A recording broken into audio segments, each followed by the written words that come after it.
Jangan lupa like, komen, dan subscribe channel YouTube TVRI Bengkulu dan nyalakan lonceng notifikasinya. Terima kasih pemirsa Opini Obrolan Pagi ini. Kita kembali lagi ya dengan tema kita hari ini, hari spesial tentunya yang dinanti-nanti oleh seluruh umat muslim di dunia ini. Apalagi kalau bukan berlebaran di hari kemenangan hari ini.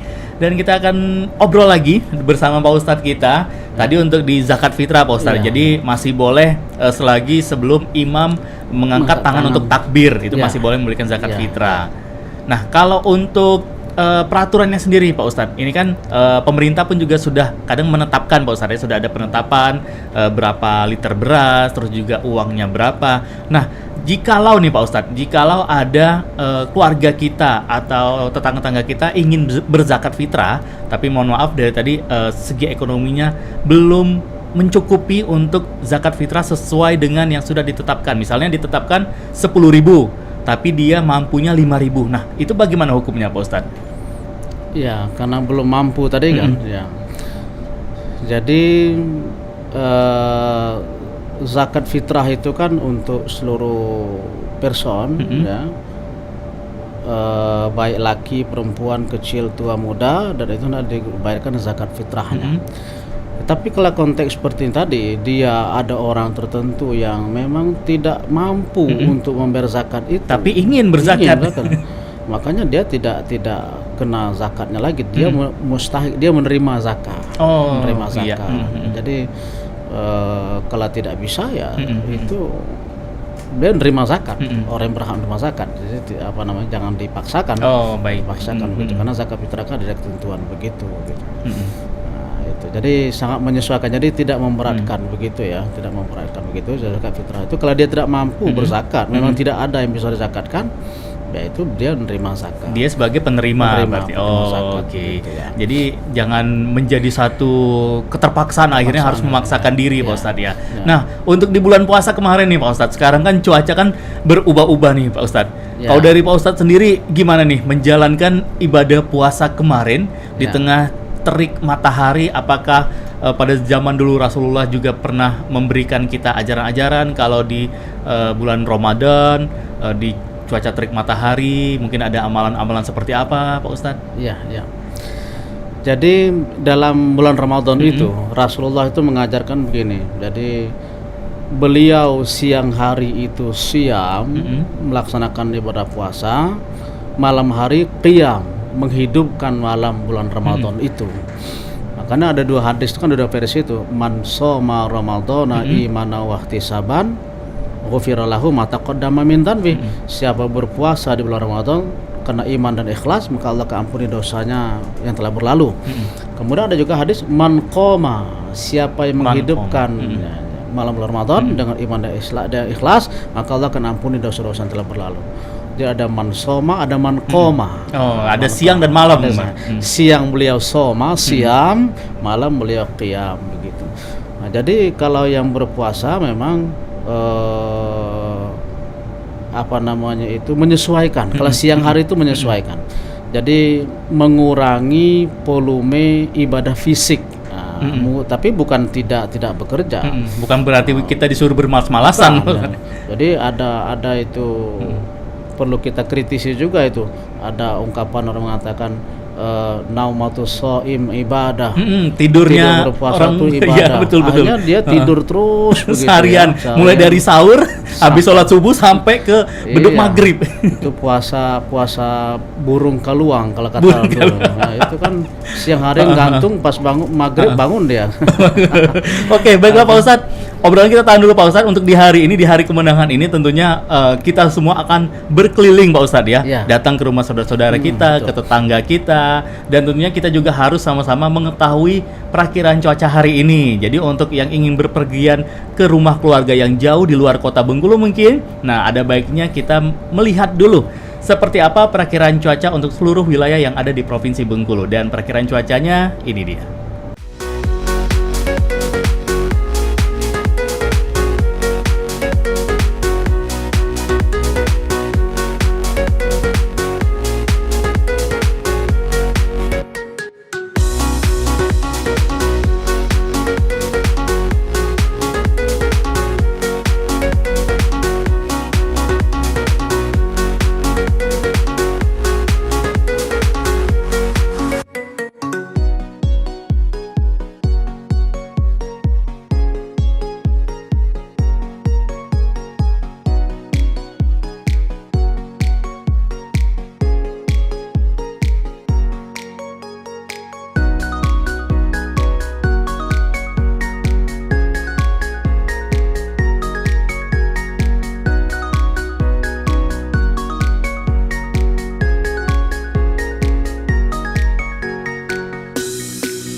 terima kasih pemirsa Opini. Itu dia tadi perakiraan cuacanya untuk seluruh wilayah yang ada di Provinsi Bengkulu.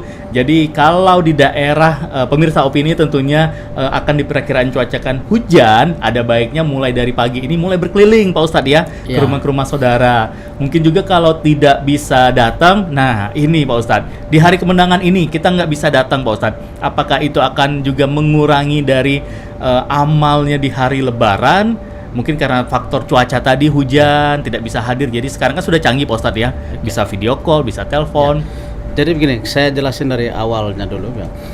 Jadi ada ungkapan yang sering kita dengar itu adalah minal aidin wal faizin, seperti Pak Iqbal sampaikan tadi kan. Itu apa artinya Pak Iqbal? Minal aidin wal faizin. Ini banyak orang salah mengartikan seolah-olah artinya mohon maaf lahir batin. Padahal bukan itu artinya. Oh iya. Itu sambungan saja. Minal aidin wal faizin, mohon maaf lahir batin. Itu sambungan. Bukan translate-nya, bukan artinya Pak Ustadz ya. Jadi minal aidin wal faizin itu artinya semoga kita termasuk orang-orang yang kembali kepada fitrah, kesucian, wal faizin, dan termasuk orang yang menang, memperoleh kemenangan. Nah, apa yang dimaksud dengan kembali kepada fitrah, kembali kepada suci itu ya artinya kembali itu kan kita pernah berada pada posisi itu. Itu kalau disebut kembali. Artinya apa? Kalau maksud Idul Fitri itu adalah kembali ibarat seperti kita dilahirkan oleh ibu kita dulu, bersih dari dosa. Masih suci bayi baru lahir. Kayaumin waladathu ummuhu, ibarat seperti baru dilahirkan oleh ibunya. Kan bersih dosanya itu ya. Makanya orang yang berpuasa di bulan Ramadan itu bersih dosanya dengan dibakar dengan puasa bulan Ramadan itu. Nah, tapi ingat itu adalah yang diampuni oleh Allah, itu adalah dosa kepada Allah. Dosa kepada Allah, hakullah. Itu Allah akan ampuni kalau kita berpuasa bulan Ramadan, tarawih dengan baik, Allah akan ampuni dosa-dosa yang telah berlalu. Ingat itu dosa kepada Allah. Sedangkan dosa kepada sesama manusia, Allah belum akan memaafkan sebelum kita minta maaf pada orang yang bersangkutan, minta bermaafan. Makanya perlu keliling tadi. Perlu keliling tadi itu. Jadi ada dosa kepada Allah, dosa pada sama manusia. Nah, pada manusia ini di hari kemenangan ini kita harus bermaaf-maafan.